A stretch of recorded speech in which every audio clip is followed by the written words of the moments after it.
So I was talking to Des yesterday, telling him we're going to do this. Okay, so maybe we should just start and then let's see where it rolls. Okay. Okay, so I'm Myrna Selzler Park, and I'm here with my son, Liam Park, and we both have ADHD. So I thought we'd start by getting Liam to tell his story of ADHD, and then I'll tell mine. Okay. Well, I had no idea what ADHD was. I was always interested a little bit in psychology, and I took a class in high school, but we just sort of like glazed over it, basically little more than the abbreviation.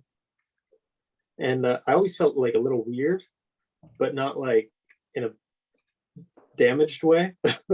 Thank goodness. Yeah, like I liked my weirdness, but I didn't think much of it. But I'd go through these like sort of cycles in my life where I like get really into something, like be like music. That's what I'm gonna do. I'm gonna like become a musician, and then I get like 80% of the way through like a handful of songs. None of them would be finished, and I'd feel like garbage, and I'd crash down into an emotional pit of despair. And then I'd be like, no, writing is my calling. And I'd get into writing, and then I'd get like partway through a variety of projects, and I'd crash down again, then drawing, and then crash down, and then this, and crash down, and over. And it just kept coming up. And I thought, like, there's no way ADHD didn't cross my mind, because I was like, oh, I don't have a deficit of attention. Like I spend like 8 hours straight on most of these projects. But I don't know exactly why, but one day I finally was like, well, what is ADHD? Because I definitely don't feel like typical. And none of the other labels I've found yet make sense. And I started reading about ADHD, and I realized it's the most poorly named condition in the world. And it really related to my experience. And so I did some online assessments that said I pretty much have it. And I got my friends to do it. And they, the ones that have been diagnosed said, yeah, this worked. And other ones who were undiagnosed, who live normal lives, are like, no, yeah, I scored low.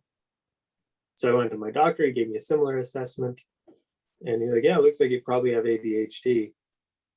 And I was like, okay, cool. Can I talk to a psychologist about this? And he's like, well, you'll be, on a 3-year waiting list, and, just try these meds. And if they help you, that's good enough.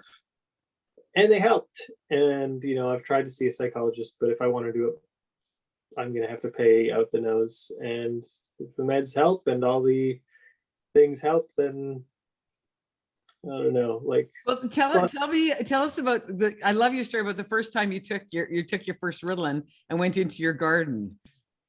Yeah. You remember that story, or do I need to tell it? So yeah, like I've got a big garden, and weeds are always a problem in a big garden.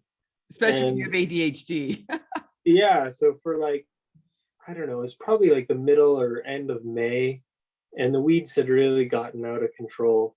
And I'd go out there pretty frequently trying to pull weeds, and I just couldn't get ahead. I'd pull like 1 or 2 feet worth of weeds, and then, it's like, hey, there's a ripe strawberry, or there's some arugula, and I pick some things, and it's like, oh no, because I was pulling weeds, they're all dirty, got to go into the house, they track mud into the house, I sit down to eat my snacks, and now I've got a mess all over the whole house. I forget about the weeds, and I just don't get ahead.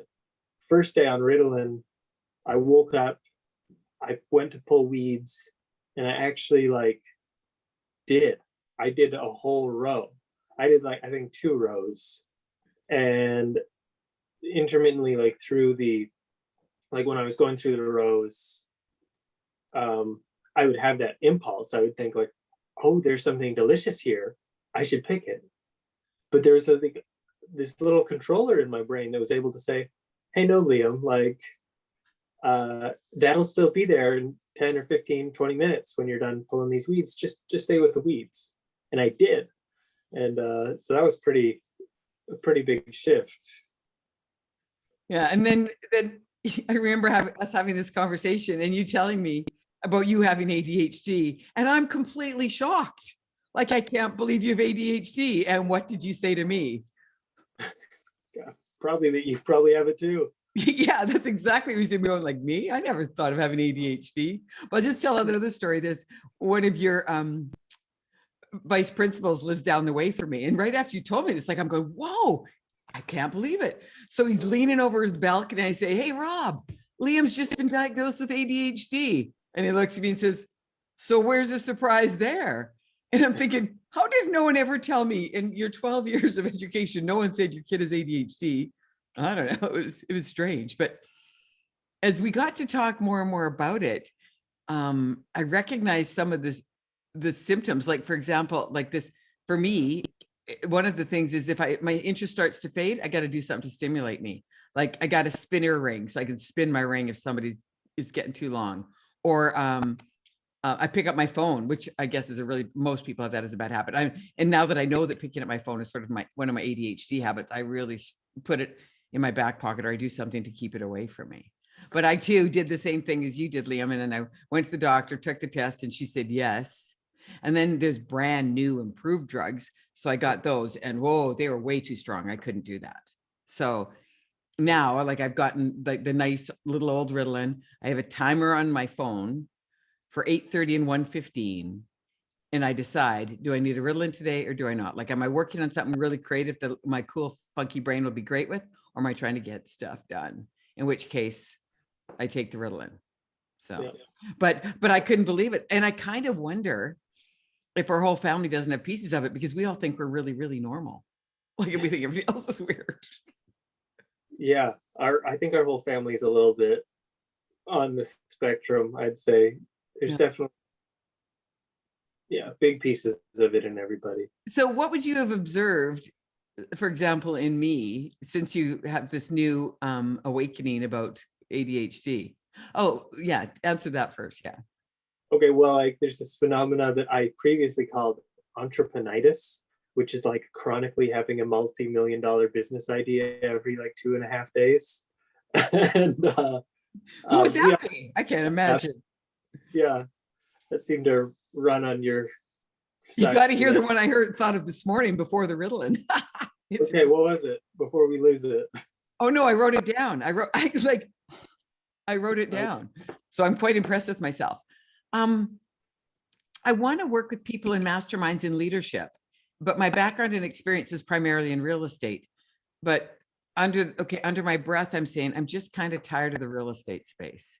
So I thought, why don't I apply all that I know from that space and apply it into this new food manufacturing space I'm in, of which, if anybody's listening to this, they will wonder, where is the connection between real estate and food manufacturing? And there's stories there, which you'll get into, I'm sure, at some point.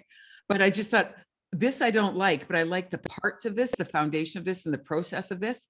And if I could overlay it into this industry, I would be wildly excited. Yeah. And I kind of live my life being wildly excited. I don't like, yeah. I live for fun and excitement and new things and interesting conversations with eclectic people. So I guess that sort of describes you to a large degree too. Yeah, like I think that's one of the other things that triggered an insight about having ADHD is like, I'd love to go to parties and talk to people and be like, I'd always ask, what do you like to do? Not like, what do you do, but what do you like to do? Usually, or like, what do you do for fun? What do you do for excitement? What do you do? I've had a few more clever versions of that over the years, but basically I'm interested in what gets people's motor running. Oh, and see, what I ask is, what was your crystal moment in time? What happened to you that forever changed the course of your life, that changed the course of your thinking, your way of being or doing? And I just love that, because they pause. Yeah. Yeah. That's a good icebreaker. It's like you're just going right down. Like, I don't care about your nice sweater. Let's get right to your heart. Let's get right to your soul. That's where I want to be. Yeah. Yeah. So I'd have questions, and like some people, like, I feel like I've accidentally became like an ADHD magnet, because in the hindsight of understanding what it is, I realized that like many of my closest friends, if they're not already diagnosed, exhibit some serious symptoms. And it's because, like, if someone says, oh, watch TV, or I like to play a couple video games, I just disengage. So that conversation is over. Like, and they don't even know it. Yeah. And I don't, it's not, sorry, I don't know. Like, I'm a dopamine junkie, I guess. I'm looking for interest. And so like, even if a person was like, I like to repair old electronics, I'd be into it. Like, I don't care about old electronics, but like, if they like something that I've never heard of, or that I don't understand, or that is like, as long as it's like active and creative, like Yeah. the passive hobbies, like TV and movies and whatever, are not that engaging. But Well, I like, think about watching TV, like especially like people that watch like a golf tournament, for example. I know they're developing skills or watching for skills. I'm busy thinking I need a razor blade. I need to slit my wrist if I have to watch, if I had to do that. Or like what I would do is I'd probably crochet or do something else so that I could release my energy and still be polite about it. Although yeah, as I get older, I'm getting less inclined to be polite. yeah. Um, talk about so as this unfolded and Liam came to this, one of the things we stumbled across was a course in ADHD coaching. So speak to that, because just a bit, because I'm sure over the course of a few weeks we'll speak to it a lot, but speak to that, how that unfolded for you. Well, like, before that happened, I was like feeling I needed more direction and purpose again. I was sort of like floating around. I didn't really have anything. And I realized that ADHD was the problem, or like a big hurdle I was facing. And so I thought, I'll go to college again and I'll get that psychology degree finally. I got some credits and I went to college, and it was awful. Like, and it's not awful for the same reasons it is for other people. Like, one of the hardest parts of college for me was like, if you're starting out again, like, I don't mean to sound pretentious or whatever. Maybe it's just because it was my local college, but a lot of the classes were so fucking easy that I could just do nothing. I could just like, I just show up to the test and I answer the questions. It's all multiple choice. If I didn't even read the text, usually the teacher was bad enough at writing the questions and the possible answers that you just guess. I get 80% on everything. And it was soul sucking, like, because I wasn't there for the grades, I was there for the education. And I just like really started tuning out. Can I just interrupt here? For people that listen to this, maybe listen to this over a period of time, you may hear the word soul sucking several times from Liam, because that's how he defines some things. Anyway, carry on, because I love that. I think it's so funny. Yeah, but it really hurt. And I don't remember how far I made it, like one semester, maybe two, back into college. I think one. I don't think you made two. I think maybe 1.5. I don't remember. But you had suggested the ADHD coaching when I was like partway through that first semester, and I had the motivation. I was like, let's go.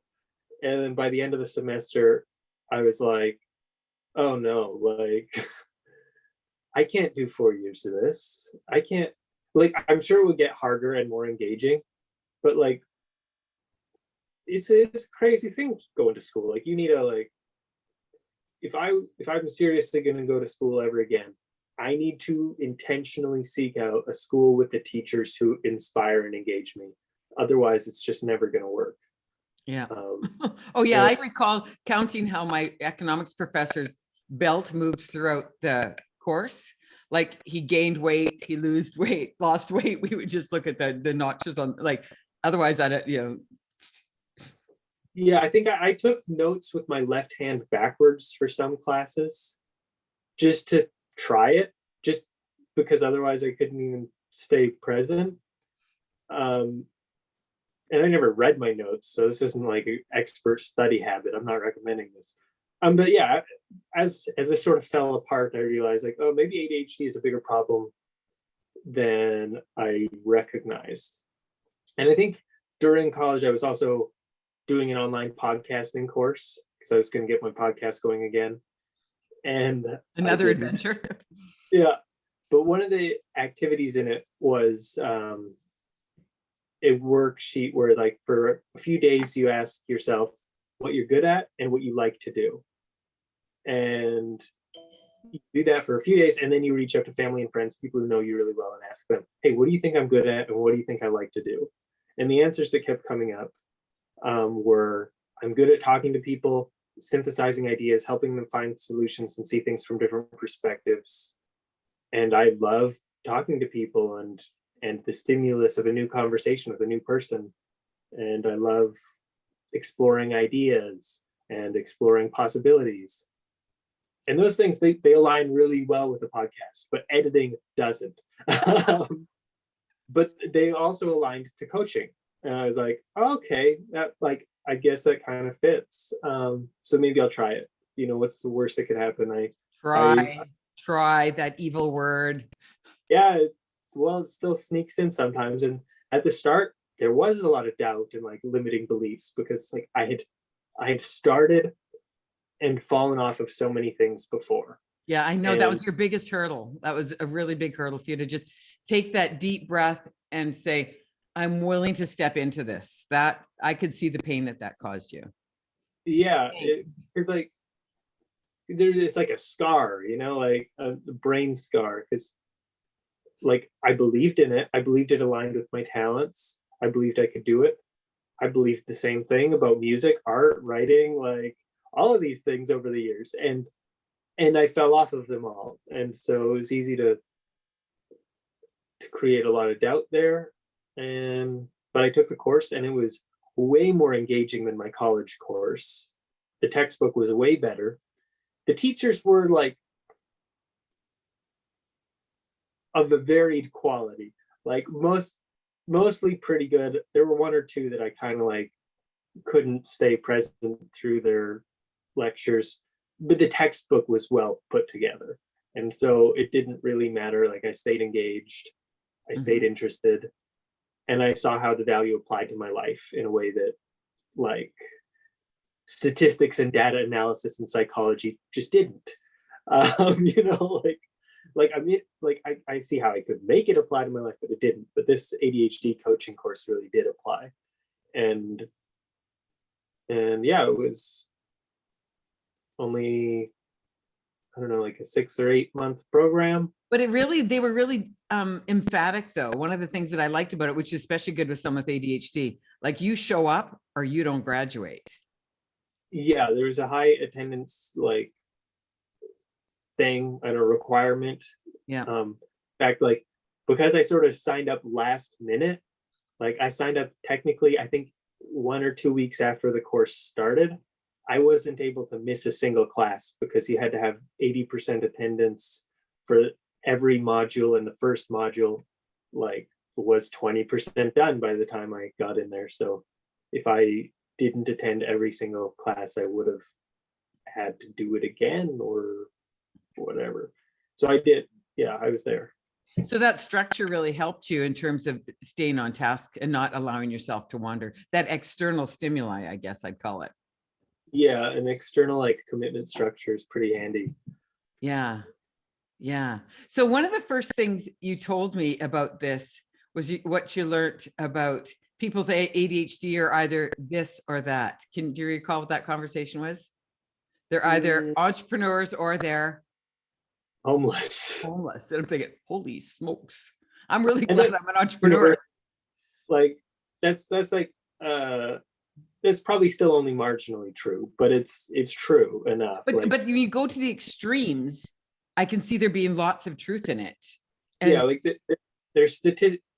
If you have ADHD, you're more likely to be an entrepreneur than a neurotypical person, but you're also more likely to be homeless than a neurotypical person. So like there's people in the middle who are like employees and you know whatever, but the homeless and the entrepreneur edges of that spectrum are more heavily populated with ADHD than that like middle part for like compared to neurotypicals. Yeah. And I can see that as I like it, you know, with the entrepreneurs that I know, and, you know, I've gotten to know some homeless people because I got a bit of a cause going there. So it's been quite interesting. But I remember when we lived somewhere else, we did friends that would come over and say, okay, so what's the idea of the week? And we talk about the idea of the week. And Yeah, it's hard to constrain myself. I like this idea I came up with this morning. I thought I said a quick note to a friend of mine about it, and then I thought, okay, I think I'll put this on paper before I talk to anybody else. So I flesh out my ideas a little bit more broadly, so it gets a little bit more internalized, and I get more solid in what it's going to be, so that I don't get blown off track quite as easily. But one of the ways that ADHD really served me is I owned and managed several real estate companies, and I could get 20 problems an hour, and I never got mad about it. I loved 20 problems an hour. Just bring it on, because I could move from one adventure to another adventure to another adventure and back to the first one again. And it just stimulated me all day long. Like, it was like so much fun and such a ride. And I got really clear and concise about what I was trying to achieve. So I didn't have to have my brain scattered with big financial statements. I had key performance indicators that I always relied on and went with for that. So it was really interesting to think how, because I think I was 60 when I was diagnosed. Like, what the hell? That's a long time. And I had no awareness. It had never crossed my mind either. Like, me, ADHD? No, just the rest of you are slow. That's all. You know? Come on, pick it up, catch up to me. And you have no idea how many times, because I was in sales as well, in real estate, I would get in my car to drive to an appointment. And as I'm driving to the appointment, I'd think, oh, if I'd had just planned a little bit better or thought this through, I could have brought this, and this. But again, I don't know, as a person with ADHD and I don't know, energy and stuff, maybe it never mattered. But I did think, wow, if I'm this good when I don't prepare, how amazing would I be if I actually prepared? But maybe I wouldn't be. Yeah, I think one of the things that comes up is like how you have an edge, like how you've succeeded. I'm still curious about, because it's not universal, but people with ADHD, one of the common symptoms that holds them back is this thing called rejection sensitive dysphoria. Yeah. Which is like overwhelming sensitivity to feeling rejected. And that can manifest in a lot of ways, but one of the ways is even sales. Like, I got a client who got himself a sales job, and it's not like he's hurt about the rejections of the people who he goes to talk to. He's hurt by the idea of the rejection, so he doesn't even go out and talk to them. Like, so I had a strategy for that, though, because I hated being rejected too. So if I got rejected or felt like I was about to go into a rejection environment, or like, I had to get building business and I wanted to sort of bolster my whatever I needed to bolster so I could handle rejection, I would go and see people that already knew, liked, and trusted me.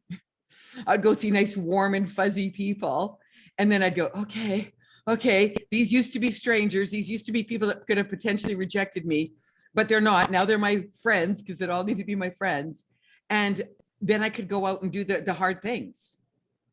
But I had a strategy for going out on sunny days when I was feeling bad. I would go see people that I had done business with, that I had a good relationship with. And I think that's what it tied into. And I didn't know it at the time, but certainly that's what it tied into, I think. It's pretty cool that you figured that out. Like, did that come from anything in particular, or you just? No, as we talk, and I think as we talk over the next weeks and months, I'll tell you more strategies, because I can't believe the strategies I came up with when I talked to you, that they're actually good strategies. But I think it was I came up with them because I was at points of desperation. Like, make the call, starve to death, make the call, starve to death. I guess I'll make the call.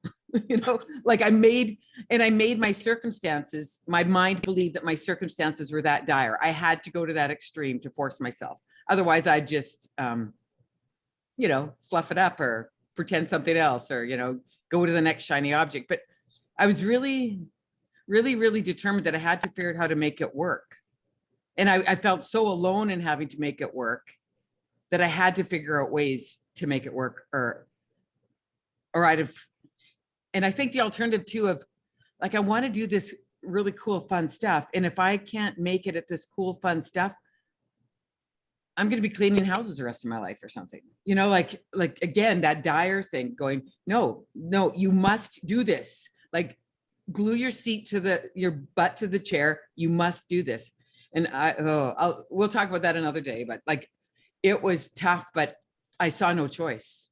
No choice. Maybe you should talk to your client today about make the call, starve to death, make the call, starve to death. I don't know. The direness of it was what was really impactful for me. Yeah. So I think this we're coming up to half an hour, Liam, and I thought we should wrap this up in about half an hour. So talk to me a little bit about this vision of this mom and son ADHD conversations. Any thoughts? well, I think it's fun, like, because I don't know, I like my mom. I got a good mom. I'm really lucky. I got a great And son. I think we have really cool conversations. We both have cool brains. And look at that, we both have cool scarves on I know. today. I can't believe we wore this together. We didn't even plan. I know. Um, And I made this to release ADHD energy so that I would not kill somebody that might have annoyed me. I wouldn't do that, but I always say that. I crochet to keep me from killing people. yeah, good. Yeah, I think it, it's also like as I'm getting older, we just have less time. We're both busy. We're grown-ups, and it's nice to have some sort of excuse to get together and chat and check in. Yeah. Yeah, We both love psychology. Like we both love psychology and the interplay of people and responses and behaviors, like, and motivations, like that is my favorite. Those are my favorite drinks to talk about yeah. those things. Behavior and like culture, for me, culture and communication, like how people act as a group, or I like within. leadership, how people behave as leaders that impacts the group. I love that stuff. Yeah, so this is great fertilizer for a lot of good conversations, I'm sure. Okay. So why don't we sign off now, and we'll be doing this weekly and see what unfolds. But I think it could be some interesting conversation.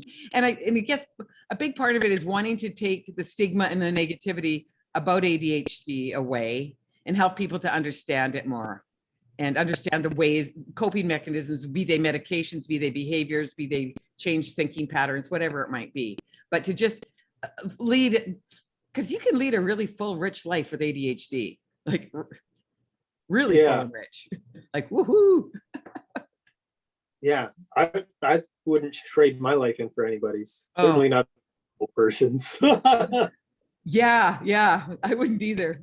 Okay, well, thank you, Liam. This has been fun. So we'll be back together again next week and do another little half-hour episode of ADHD Mom and Son, or whatever we end up calling this thing. Okay. Yeah. Good. Okay, take care. Talk to you later. Yeah, bye-bye. Bye. No, don't sign off.